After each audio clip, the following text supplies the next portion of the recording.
Hello and welcome to Blossom Sandwich Sews. My name is Yvette and today I am bringing you a roundup of all my summer makes, so everything that I sewed throughout June, July and August.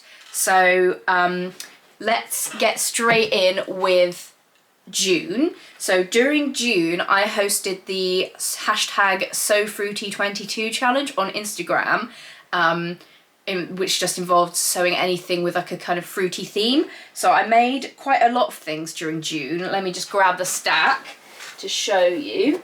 So this is my June stack, nice and colourful. So the first thing I made was this quilted gilet. So I just sort of self-drafted the pattern, but if you did want a pattern for a gilet, the New Craft House everyday waistcoat is quite similar.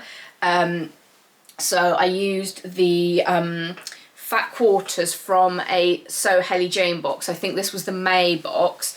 So I've got them in patchwork on the front, stripes on the back, and then it's also got bias binding around the edge and then reversible. So this is like a William Morris print cotton lawn, and then some chambray on the front. So I have got a whole video about that and my struggles and you know, as usual, the difficulties I faced with that. So that is the first one. And then my second fruity make was the Sew House 7 Romy Raglan dress. So I got the pattern as part of the Hey Sew Sister, I think it was the spring subscription box. So you get a pattern and fabric and everything. This isn't the fabric that came from the box though. This is a fabric that I bought from Hey Sew Sister. So the Romy, they also have a pattern called the Remy, and I always get the words mixed up. But the Romy has raglan sleeves, and then the front is cut 2 into 2, cut one pair, and then it's got a little keyhole opening, and then you make a little rouleau loop for a button. This is a Pigeon Wishes button that I think goes really well with the print. And it's got a big gathered skirt and then also patch pockets on the front, so they kind of go into the side seam and on the front. I didn't bother to try pattern matching, but I think this print is so busy you can't really see the pocket too much anyway.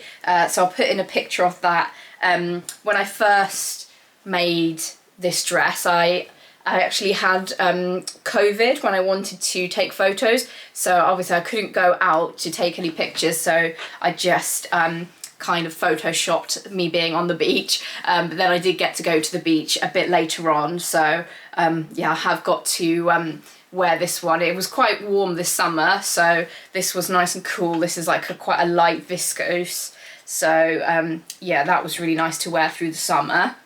And then my third fruity make was this cord set. So the top is hacked from the bodice of the Sew Over It Betty dress. So it's basically the same, except I've taken out the zip at the centre back and just cut that on the fold. I just removed the seam allowance and cut it on the fold, and I've moved the zip to the side seam, but in order to be able to get it on, I put in the zip upside down, so it opens wide at the bottom so that I have room to get it on over top of my head and over my bust, and then just zip it up. So that's the top, and then I've also got a matching skirt. So this originally was going to be a pair of shorter Winslow culottes, but I messed up the so I sewed some of the pieces at like 90 degrees, and then I trimmed them down because I was like, oh, these don't go together, like the length is wrong when I was trying to sew up the legs. But then I realised that I'd sewn them round the wrong way, so then I just ended up cutting off the crotch curve and making it into a skirt. So on the back I think I added an extra panel in to you know, make up for the room. So I think, yeah, there's the panel from where my hands are. I've got an extra panel in the back to make up that lost room. Yeah, so it kind of still looks like the Winslows because they're quite full culottes anyway. You've still got those pleats in the front, and then I did elasticated waist at the back to make it nice and comfy. So yeah, that's quite cute as a set. I'll put in a picture of me wearing them both together. But I can also mix and match them as well. So I have worn the top with my red Danny trousers, which looks quite cute. So yeah, this is another So Hailey Jane fabric that came in the same box as the fat quarters that I used to make the gilet. So yeah, that was quite cute. So I did all that for the challenge, the So Fruity challenge. But then I also made a couple more things in June. I think I must have just been feeling very motivated during that month. So I also made a shirt top, which doesn't really look like anything when it's not on, but I'll put in a picture. So this, I had left over this fabric from making my sage brush top, because I think when I originally bought it I wanted to make a dress. But then I decided to go for the sage brush top, so I had a fair amount left and I hadn't tried shirring before, so I decided to give it a go using Brogan's tutorial on her new YouTube channel, so I'll link that in the description if you want to try that out. But it was really simple. It's basically just two rectangles of fabric that are like twice as long as, like, so in total it's twice as long as my bust measurement for the front and the back, and then I just did rows of shirring about a centimetre apart. So they're not super straight, but it kind of works as an overall effect, I think. And yeah, that's quite cute. So I'll probably try some more shirring in the future. And then another June make, which, yeah, I never make this much, but clearly June I was just absolutely smashing it out. And this was a top that I made for my husband, Doug. So it is this sort of burgundy t-shirt, and then it's got this little patch on that says yes. So when my parents-in-law saw this, Doug's parents, they were like, oh, what does the YES stand for? Is it for Yvette's Excellent Sewing? So maybe that's going to be my brand now. But this fabric is a really soft viscose jersey that I bought from Ray Stitch when I visited London with my sewing friend Natalie. So that's really nice. And then I got quite a good match of burgundy thread, which you don't know if you'll be able to see. And I used contrast black ribbing to tie in with the patch. So the patch it was iron-on, but I ended up stitching it on because it kind of seemed like it was gonna peel off. So yeah, I just stitched around the edge. But yeah, Doug really likes that. He wears that quite a lot. And I did the sort of ribbing on the sleeves as well, but I didn't have very much ribbing left, so you can see it's quite a small bit of ribbing. But there's that make, and I'll put in a picture of Doug wearing that as well. This t-shirt I was able to enter into So Joey's t-shirt for summer challenge, which I didn't win a prize for, but yeah, it's really good motivation having a challenge to sew something up, and t-shirts are quite quick to churn out as well, especially when you have done a few and you don't need to read the instructions. So in July, I think I must have been a bit less motivated for sewing. I was probably a bit worn out after sewing so many things throughout June. So I just did the one project, but it was kind of two things because it's the Friday Pattern Company Saguaro set. So it's a kind of loose-fitting trousers with pockets and elasticated waistband all the way around. But it also has these little drawstrings, which is like a cute extra detail. And then the pattern also comes with a top, which is a V-neck top with grown on sleeves and then elastic around the waist. So because I'm quite short in the torso, this is quite long on me. So I've seen a few people lengthen their Saguaros because it's supposed to hit kind of just under the bust. So some people who don't want any of their skin showing between the trousers and the bottom of the top have added a couple of inches, but I didn't need to do that because I'm quite short in the body. So mine basically looks like a jumpsuit when I've got them both on. I found it quite easy to sew up. I didn't have any issues with the trousers because I didn't do a toile or anything, but because they're quite loose fitting, I didn't have any problems with them, and obviously the elastic waist makes them quite easy to fit as well. With the top, I found the V-neck is very deep, so there are options to either have like ties on the front or without. So I decided to do the ties because I'd seen on Instagram a few people have done the ties and they found that it kind of held the front closed a bit better, so they felt like a bit more covered. So I tried that with mine, but because this is quite a lightweight viscose challis, the ties were sort of dragging it down and it wasn't hanging very nicely. So I decided to just overlap the front and then just sew it up. So I've just sewn up to there, which just basically holds the front closed. And I did remember to put a little label in this one as well. I'm quite bad at remembering to use my labels. I've got a little stash.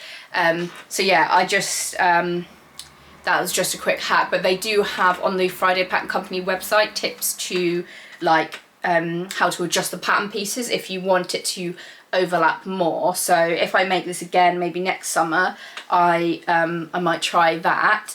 Yeah, Doug, when I wear both the top and the bottoms together, Doug said it looks like an outfit that I should be wearing, you know, going out to cocktails on a holiday with the girls, and that sounds like a pretty great idea, to be honest. So yeah, maybe I need to book a nice holiday. So yeah, that was all I made in July, and then in August I made a few things. So one of the things I made is this that I'm wearing now. So this is a sagebrush, so the pattern is a top, but I've hacked it into a dress. So I'll stand up so I can show you. I didn't have much fabric, so I ended up shortening the sleeves to short sleeves. I've still got the ruffle on the front, and then I added shirring to the waist because once I finished it, I wasn't really happy with how it was hanging. So this is a cotton seersucker fabric from Simply Fabrics Brixton, and it's really thin and lightweight and very breathable. So I kind of thought that it would be more floaty, a bit more drapey, but it actually doesn't have that much drape because it's a cotton. So when I was wearing it without the shirring in the middle, it was just hanging really like tentily, but like not in like a kind of cute way. Like I'm all about the smock dress, but it just wasn't working for me. So then after my shirring attempt, I decided to have a go at some shirring, but between the you know, the Paint Alicia top and then this one, I had bought a new sewing machine, and my new machine has a top loading bobbin. So I was, it took a few goes to get that shirring to work. So I was a bit frustrated during the process of this make because I basically finished it and then I didn't like it. So I was like, oh my God. But yeah, I managed to figure it out. I watched a Stitch Sisters tutorial about doing shirring, and they recommend to, when you're loading your top bobbin, your top loading bobbin with a elastic thread for shirring, you have to hold it really tight, the elastic thread, to get it through, and then you don't want to use the automatic cutter. You have to pull up the thread using the needle like you would do on a normal front loading bobbin.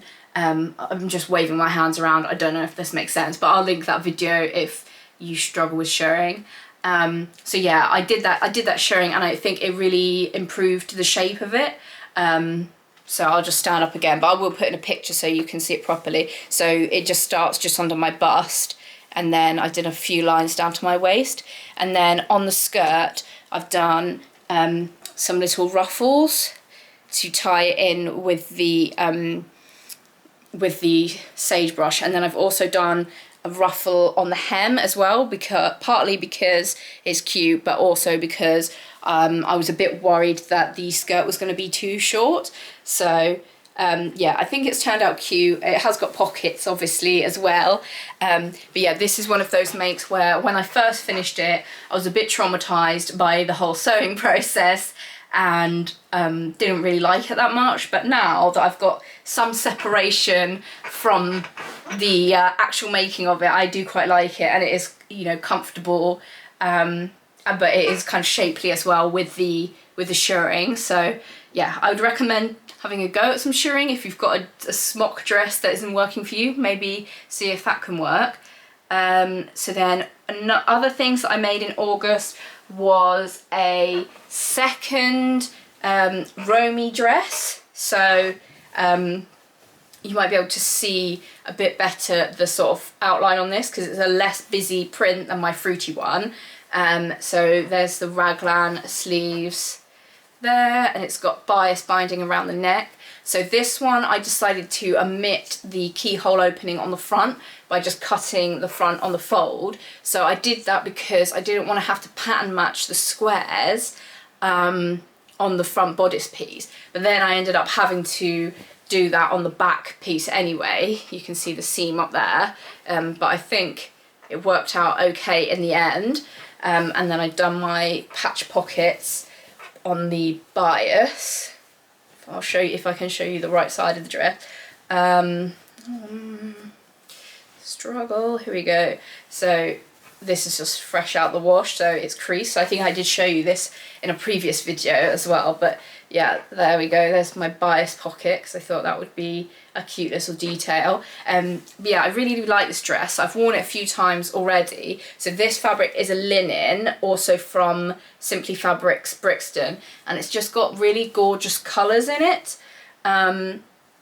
So yeah, that's another winner for me. And I think, so now I'm thinking, so this, because of the colours, because it's more orangey, and because it's a bit thicker fabric than my fruity one, this is more of a sort of autumnal transitional Romy dress. So now I'm thinking maybe I could make a Romy for every season. Like if I make a winter one or a Christmassy one and then a spring one, then I'll have 4 different Romys, one for each season. And yeah, they're very comfy and easy to wear, and also easy to eat a lot in, which is definitely good if you're considering something that you could wear at Christmas time. And then the last thing that I made is these dungarees. So these are the By Hand London Leo dungarees in this gorgeous, I think it's a viscose linen fabric from Lady McElroy, and I've got a little I Love Linen label on the front because it helps me to tell what's the front and what's the back of the dungarees, because they do look quite similar at the front and the back, but the crotch curve is different. And this has really gorgeous colours in as well. So it's a navy background, but then sort of yellow, orange flowers, blues, bit of greens. So yeah, it's really nice because I can wear different coloured t-shirts underneath. But my favourite coloured t-shirt to wear underneath is the sort of mustardy yellow t-shirt, because I think that's just really bright, and yeah, it just looks really cute. So yeah, these dungarees are quite an easy sew, so I'd recommend this pattern if you are quite new to sewing. It's quite straightforward, and the By Hand London instructions are really good, and they also give you instructions for like ideas for hacking it as well, which I think is really nice. Something quite different. I don't know any other pattern companies that give you suggestions of like hacks that you could do to their patterns. So yeah, that is another one, and they're really comfy. and I did add patch pockets to this one because that's my only complaint about my other pair of Leo dungarees. So I've got a plain black viscose twill pair of Leo dungarees, but they don't have a pocket, so I have to carry my phone around with me. But with these ones I used just the same patch pocket that's on the Romy dress actually, and it's sewn into the side seam in the same way. So yeah, that is everything that I made throughout the summer this year. So yeah, I mean, I did have in the past tried to do like a monthly makes videos, but you know, I'm like, I just don't get around to filming videos. So yeah, I hope you enjoyed that little block of sewing updates. You may well have already seen everything on Instagram, but yeah, I'm aware that not everyone here will be following me on Instagram. I'm at Blossom Sandwich on Instagram, if you did want to start following me and get the latest updates, or as latest as they can be, because I don't always take a picture straight away. But yeah, that is what I have been up to sewing wise throughout the summer. And yeah, if you enjoy the kind of things that I make and are interested in hearing more about these patterns, do give me a follow on this channel, and yeah, I'll happily chat in the comments if you've got anything you want to say. So yeah, thank you for watching, and yeah, thanks so much to everyone that's already subscribed. I feel like I never say that, but yeah, I'm really grateful that you're here and that you're enjoying my videos, or hopefully enjoying them, that you're watching them, I meant to say. But yeah, I hope that you're enjoying them, and yeah, thank you, and I shall see you around. Bye.